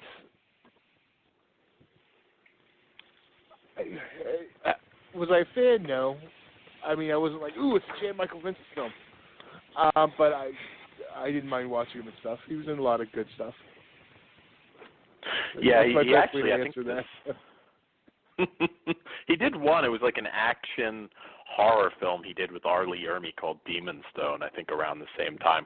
Because he was one, like when Airwolf ended, it was like, boom, B-movies. I mean, he just, like for a while, he would take anything. Really sad story with him, though, because he's not in a good way. Of course, he had lots of drug and alcohol issues, but he's had a couple car accidents. He had to have his leg amputated. You can barely understand him because his vocal cords were damaged in this accident. And there is an interview. It's like a 5-minute interview. It's depressing as shit if were an Airwolf fan, but you can kind of look it up. He's living, I think, in Mississippi now. Guy, really depressing too. I was looking up to see if he was doing anything at all in prep for this review, and I was like, yeah, that's sad, but hey, he did do some good movies, and I enjoy a lot of his B movies as well. It's not an insult, because there's a lot of guys out there that worked with Olin Ray, in particular Olin Ray. So many different people that he got towards the end of his career. Aldo Ray, of course. I think we know more of his B movies than we do when he was in his prime and a big star, and Jan Michael Vincent as well. But yes, Deadly Embrace, definitely more this one is the one that is what you expect it to be. And which is fine, because I am a fan of the genre. Yeah, I know you and I are big 80s, 90s erotic thriller fans, which kind of a dying art now. I mean, kind of a dead genre. You really don't get that. I mean, you do, but it's just not the same. You know what I mean? Like some of the stuff we got back in the day, and some of them too were like legitimately really good movies. Strip to Kill is a great movie. Yeah. See, now it's all just belly button humping. Yeah. I mean, I still watch the Wynorski output. I mean, it's not. We'll get to this later too. Actually, it kind of all rolls together. We're building up to it. It's a different market now. We'll just go with that for now. Yeah, and a lot that we don't have. Inner Sanctum, not at least not in the U.S. DVD release. It's another one, like some untapped titles that more people need to put out. Vinegar Syndrome. Got to look into some of these, more of these. Deadly Embrace is not the best example necessarily of the erotic thriller, but it is solid. There is some of the acting in this. There's a little bit community theater with some of the actors, but Ty Randolph is who now I think is working as Mindy Miller, I believe it is now. I think that's the actress's name. She changed her name. I think she's still working, but beautiful woman. And I should say there's a difference between erotic thriller and softcore porn.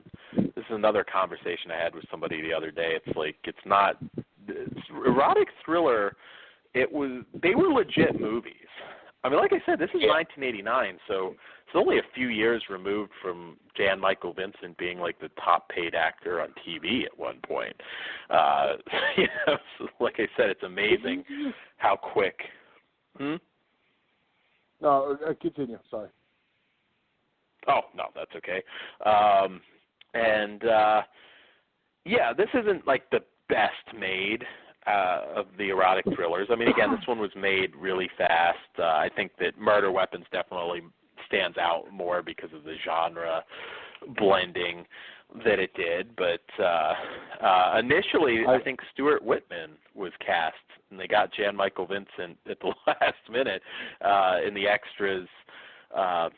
Dakota even talks about it. Like that's like and they got him for like a good price. He was kind of shocked at that, but I guess he was snatching up whatever he could get at that point. How does this one stack up for you, though, Todd? I mean, it delivers what you expect. Linnea, great nudity, beautiful woman. The one thing I was going to say was the best way to explain an erotic thriller versus softcore to someone, I think, is use the Basic Instinct example. That's an erotic thriller. Because everyone pretty much knows that film. That's, I mean, may not work on the millennials, but it's known well enough, and that's probably the most mainstream example. Fatal Attraction, would that fall in there too? I think so.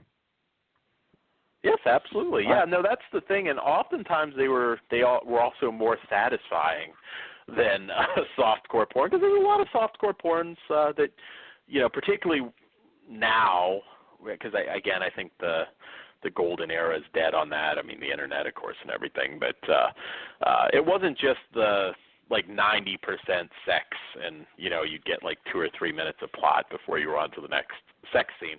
I mean, these movies, again, not all of them. I mean, there's certainly plenty of shitty erotic thrillers out there, but they were real movies and still delivered enough of what you wanted back in the day, what you were renting them for,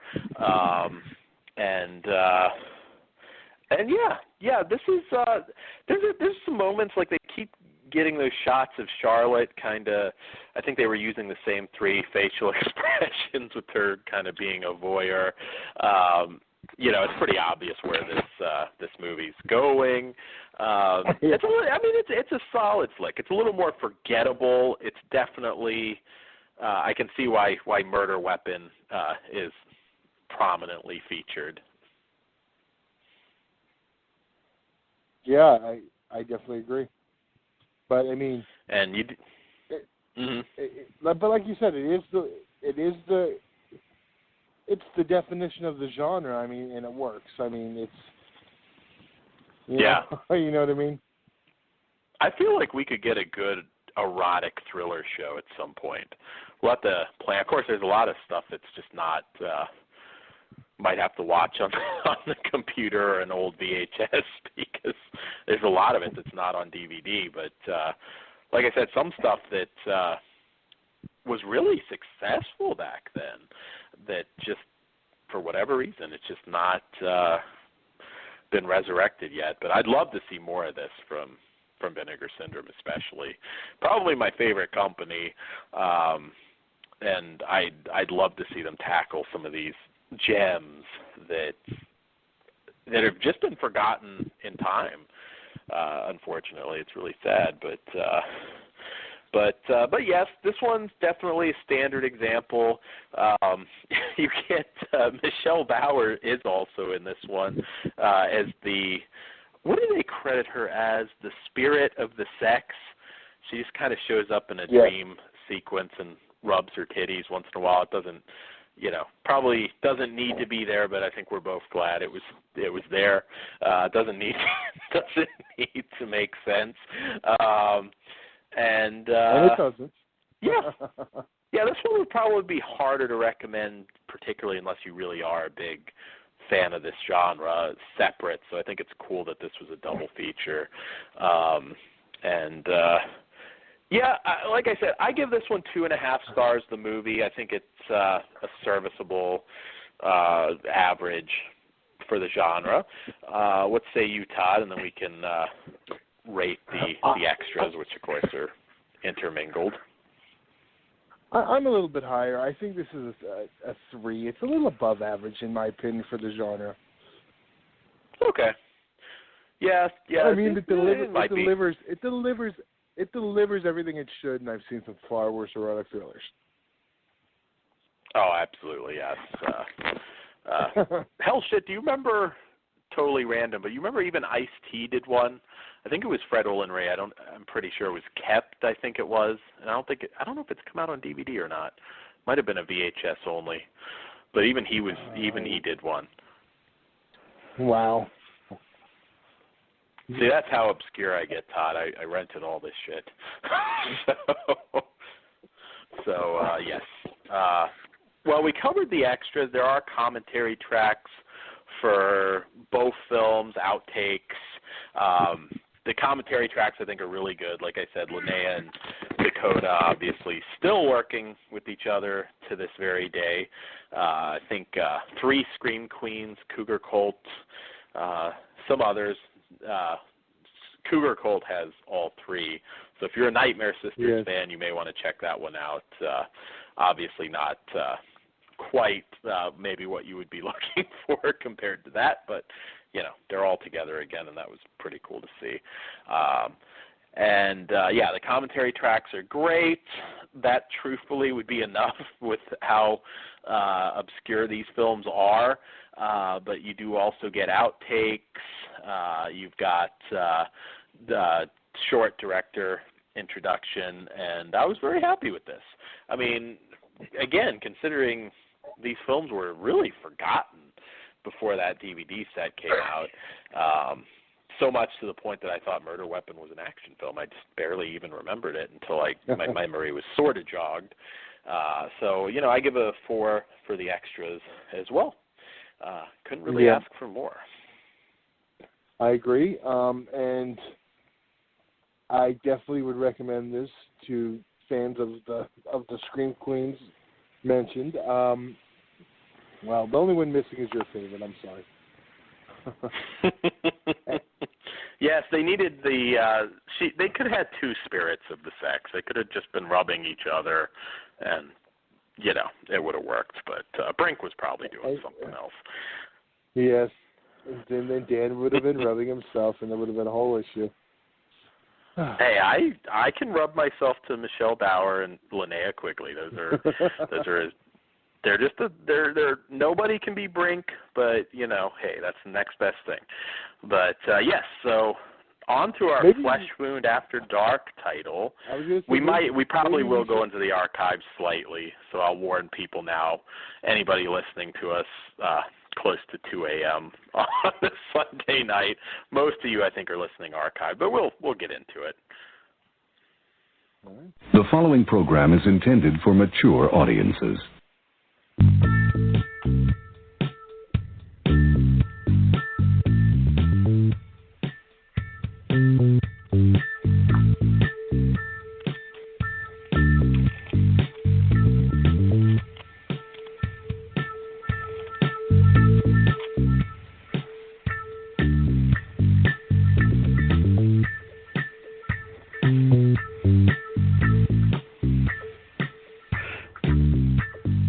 We got our porn music fixed, Todd. Were you just playing it to see when I would talk? Yeah, I don't know. You're always afraid to talk over it. That's why it's so long. There, yes. I will talk over it from now on. You get the... I don't know. I'm going to end up having to shorten it. There we go. But yes, so I should say, just to clear up any confusion for this movie, which is, of course, Virgin Hunters 2. This is, well, of course, a sequel to Virgin Hunters, but you may know that title better as Test Tube Teens in the Year 2000. It was a 94 film, I believe, 1994 film. With yes, although of course, although the DVD tells you it's the 80s sci-fi classic, which I think is hilarious. Yes, it says the year 94 on the back. I'm like, really? Okay. Yes, I was gonna. It had the spirit of an 80s movie, though. I mean, it was still early 90s. There's a few in there in the early 90s that are in the spirit of the 80s sex comedy. So,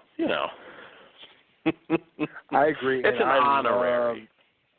Yeah, because I love the as we know it, Test Tube Teens from the year 2000. I have it on Laserdisc still. Oh, really? Yeah. I really didn't get into Laserdisc too much. So, although they're pretty good to get signed. I know a guy who has a lot of those signed. It's just his thing when he goes to conventions. He gets a lot of Laserdiscs signed, and now I kind of skipped the Laserdisc phase. I went right into DVD, right into HD DVD, unfortunately, and Blu-ray. But I didn't quite jump on the Laserdisc bandwagon back then. I think you're always resistant to. Of course, that didn't kill VHS, so. But no. But yes.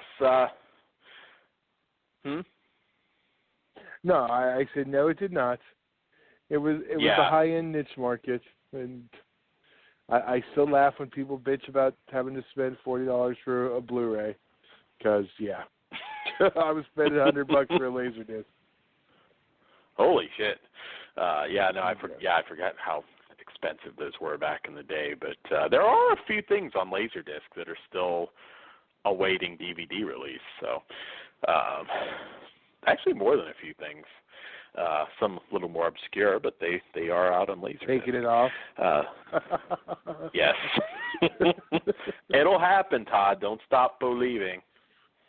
I'm gonna tell Chris to give me that for my birthday.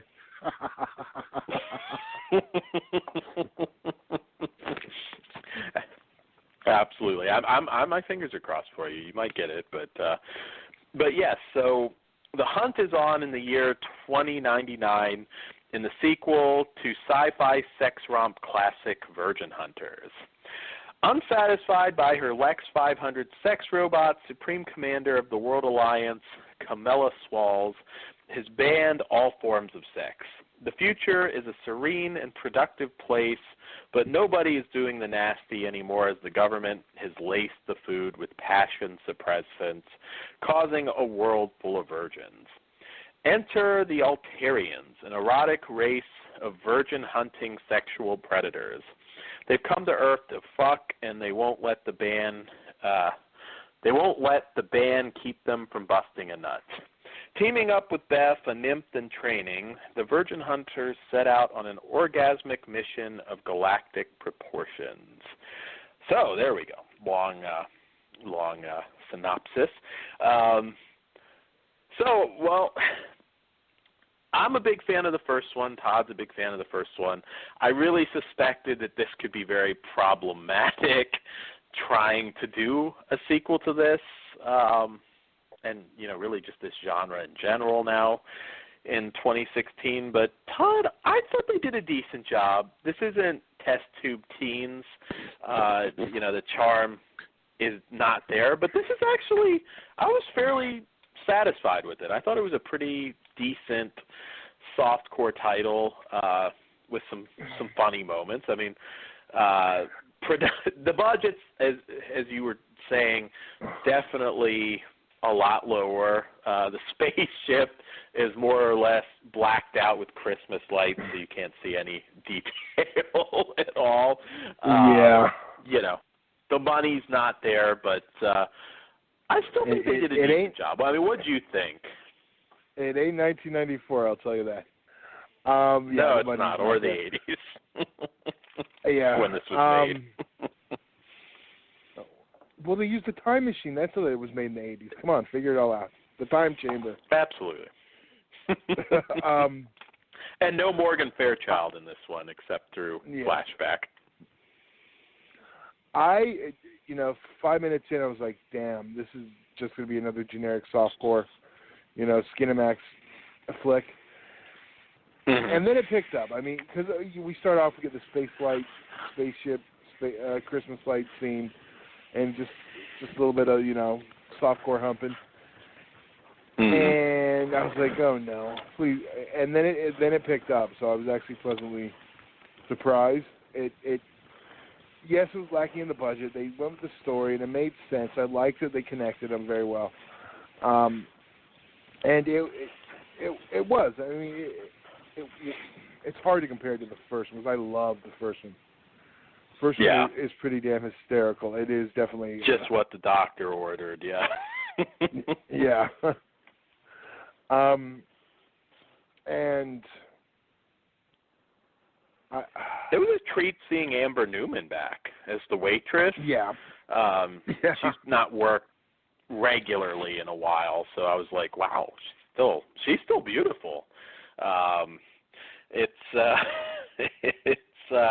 It was really nice to see a lot of her again.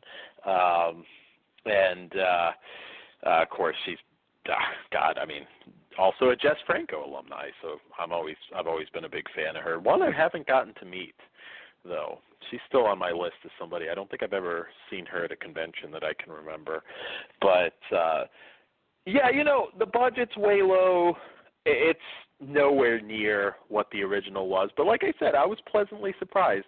There were a few moments that definitely made me laugh. Because, again, these movies really, they're not all just about the nudity. That's an important element, but a lot of the better ones, they were very entertaining. We were talking about Petticoat Planet, which wasn't as heavy of a softcore porn flick, but, that really entertaining one. That's when I don't want to see a modern part two. If you don't have the sets, it's not going to work. I don't think they can go rush the Westworld sets and sneak one in. Hey, there is some lesbian action on Westworld. I'm a little behind, but I do love that show so far. But I've only watched a few episodes. But they could sneak on there.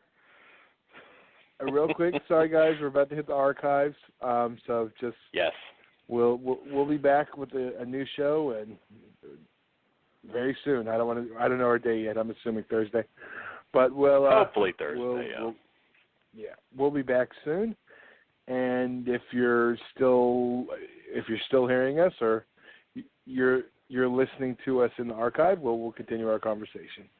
All right. Yes. And sorry, Dan, I kind of skipped that out there since we got our last 60 seconds.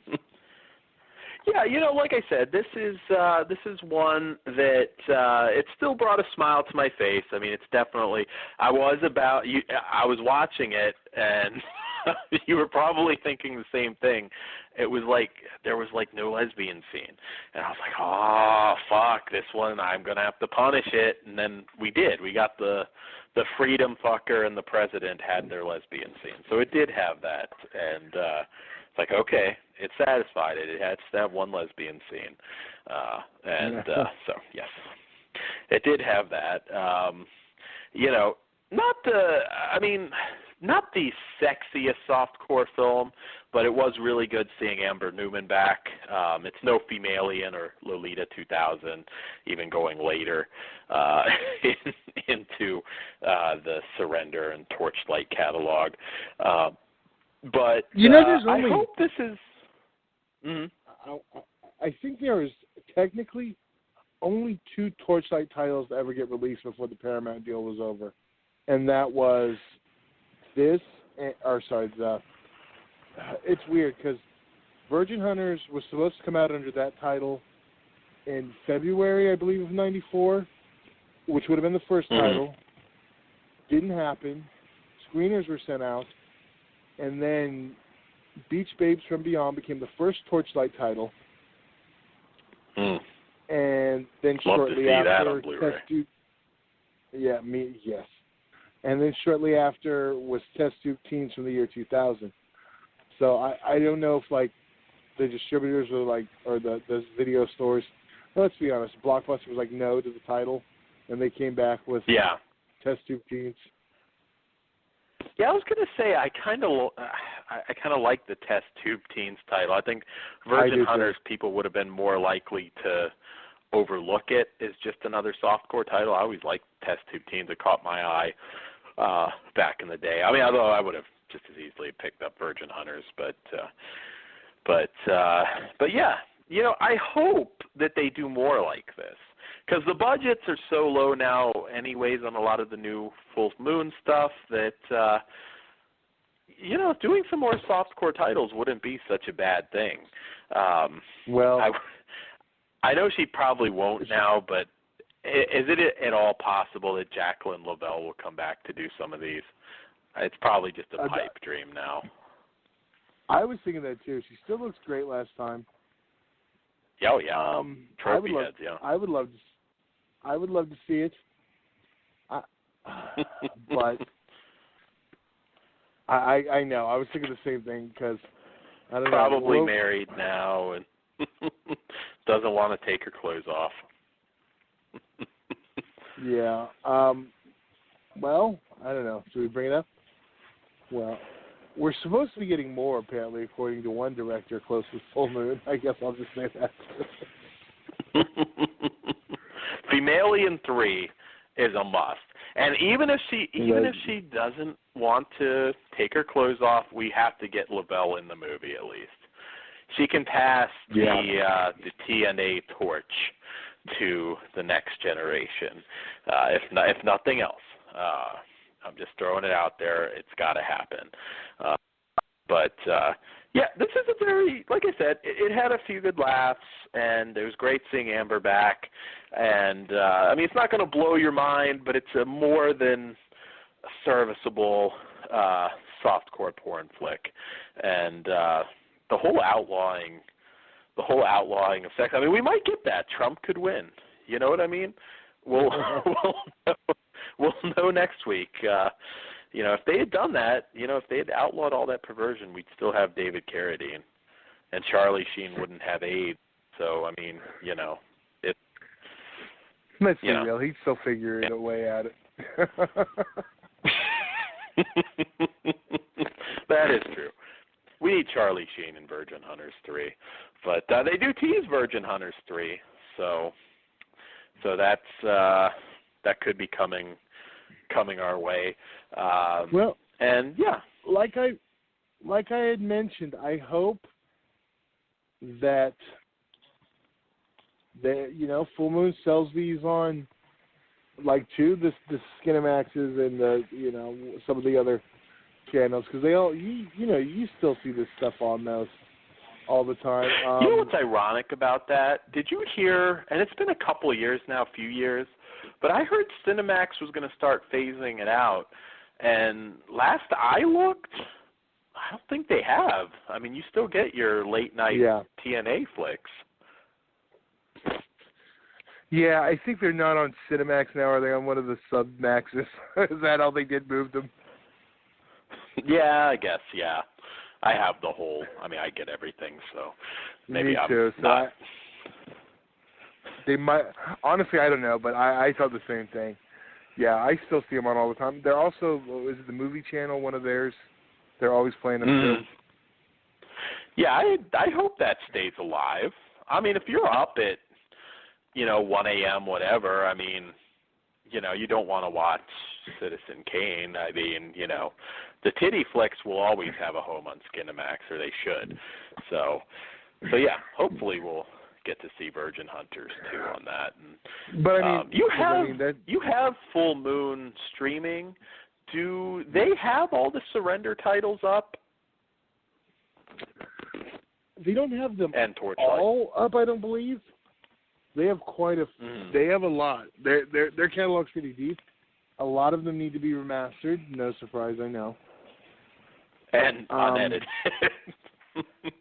Yes. I know. Virgin Hunters. Hotel Exotica is a hot one that is edited, I believe, on DVD. I'd love to see that uncut. I don't see it get played anymore either. Yeah. I'm looking. Trying to figure out. I don't know, but I noticed because I went through it. There's quite a bit. Yeah. I'm not logged in. That's why I can't find anything. But. Yeah, I'm very curious to see what some of the sequels to favorites are. So that'll be interesting. But yes, well, I guess we should go ahead and rank this one. I give it a 3. In the realm of softcore, again, rating it against other softcore porn titles, it's still a little bit above average. It's better than I expected it to be, because I think when they announced this, I think both you and I were kind of like, they're not going to live up to the first one, The Charm, which they don't, but it's still a pretty solid flick. And if you haven't seen it, the Virgin Hunters DVD is uncut. That is one of the ones that is uncut. Ironically, I was skipping through it. What say you on the rating? Yeah, what?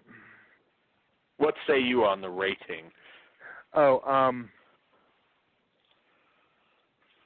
I'm going to give it a 3 also. I mean, it was to compare it to another one, like I love Beach Babes from Beyond. Beach Babes 2 is another one that doesn't. It's hard with those because, that one's probably been about 10 years off at this point. But yeah, it's hard. It's hard. So after I'd take a Beach Babes 3 too. Yeah. Erotic Time Machine. Yeah, 2. I like the idea of them doing a softcore series. I mean, they're trying to sell the whole streaming thing, which, I mean, I'm still a physical media guy, but I wouldn't mind, a softcore style series that they could do. I mean, it's something obviously doesn't have to cost them a ton of money. Bring in some new blood, get your new Jacqueline Lavelle out there, and hey, that might entice me to do the streaming thing. It's hard because I own the whole catalog. I own not the whole catalog, but a good chunk of Something Weird and everything from Blue Underground. So I don't know, it's hard. I keep wanting to have that, but you know what I mean? It's just like I already have too much of it. So it's hard, but before we cut out here, I don't know what we're doing this week. You and I will have to talk about it. I have a bunch of new ones, though. I think hopefully we'll probably get Tales of Poe in there. I know we still have some Wild Eye stuff. Did you pick up Carnage Park or What We Become? I did. Oh, you did? Yes. Oh, okay, sweet. So, well, I don't know what combo we'll have, but that will probably then figure into hopefully Thursday's show. Can't promise, but we'll see. Todd, anything else before we go? No, I think that's it. Well, hopefully we'll get back to our normal schedule. Yes. You know, Halloween throws everything off, let's be honest. Oh, yeah. We'll probably have another over Christmas, some odd shows, maybe pre-record one in advance as we usually do, particularly towards Christmas. But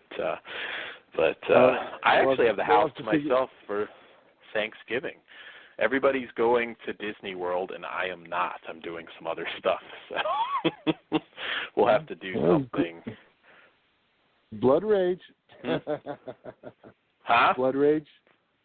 Blood rage. Yeah, that's. Yeah, I just didn't. I don't know. I didn't feel like Disney, so I'm holding down the fort, and yeah. So we'll come up with something. But I felt like there was something else I had to say, but I can't remember what it is, so it'll have to wait. All right. Well, I guess with that, we'll be back soon. All right. Good night, everyone. Night, guys.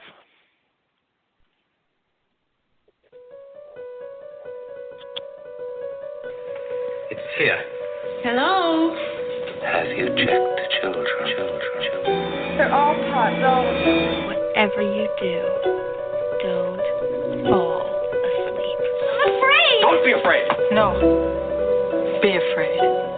Be very afraid. Here's Gingy. Pain has a face. Allow me to show it to you.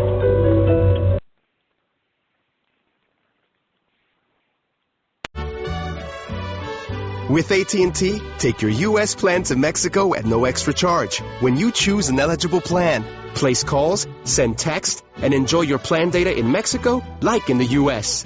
It's that easy. AT&T, mobilizing your world.